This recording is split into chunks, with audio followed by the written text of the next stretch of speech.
Pamela Fomen, you have the floor.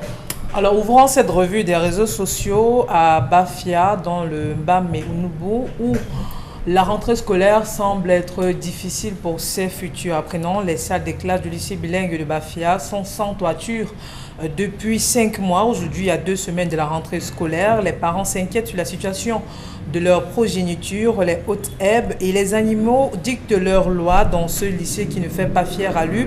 La saison de pluie et le délabrement des bancs ne jouent pas en faveur de ses futurs apprenants. On se demande bien quel miracle les élèves de cet établissement pourront débuter la rentrée scolaire quand on sait que cet établissement a vu défiler les grandes personnalités de cette République. Les parents sont sans voix. Comment faire?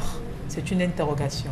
C'est inacceptable ce qui se passe aujourd'hui du côté du lycée bilingue de Bafia, Bombok Bengan. Comment comprendre cette situation à quelques jours, à moins de 2 semaines de la rentrée scolaire?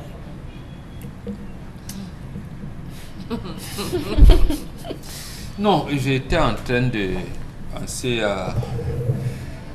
au ministre Bidia Sangon. Le Cameroun avait, sur le plan architectural, en 1982, 2 grands lycées. Lycée classique de Bafia et lycée de Yabassi. Si vous voyez les architectures de ces 2 lycées-là, vous allez comprendre qu'il y avait des gens, il y avait des visions, volonté et tout. Et quand nous pensons à l'ancienne époque, on a l'habitude de dire oui, le monde évolue. Je ne sais pas si c'est ça l'évolution.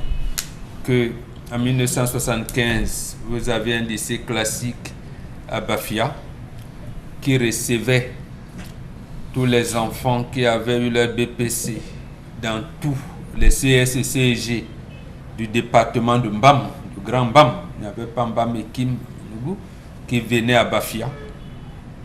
Je dis bien de tout le Mbam à Bafia. Il y avait même un internat.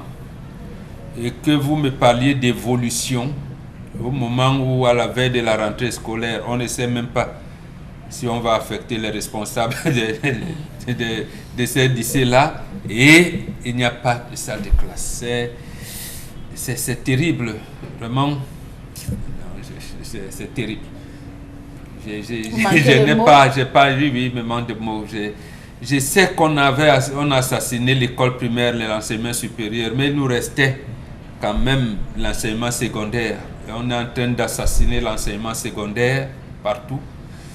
Et je pense que le président Paul Biya, qui a été encadré par les Bidia Sangon, les Bepandong et tout, je ne sais pas, les Salomon Bakoto, je ne sais pas comment ces gens-là se retrouvent dans la tombe aujourd'hui, en regardant les gens, les successeurs. Parce qu'à l'époque, je me rappelle encore, quand on amenait le ministre Sadi par le ministre Bepadon à la présidence de la République, et le confiait à Paul Biya, qui était secrétaire général là-bas. Ça fait mal parce que les gens regardaient Cameroun. Parce qu'on disait, lorsque vous sortez de l'école, de n'importe quelle, vous commencez par l'arrière-pays et vous revenez. Et une orientation telle que chaque chef-lieu de département devait impulser le développement des arrondissements qui lui sont attachés. Nous, à côté des arrondissements, on avait d'ailleurs les districts, mais vous avez transformé tout en arrondissement, ce n'est pas une mauvaise chose. Et que Bafia soit à ce niveau-là, c'est triste quand même pour nous qui avons vécu une certaine époque.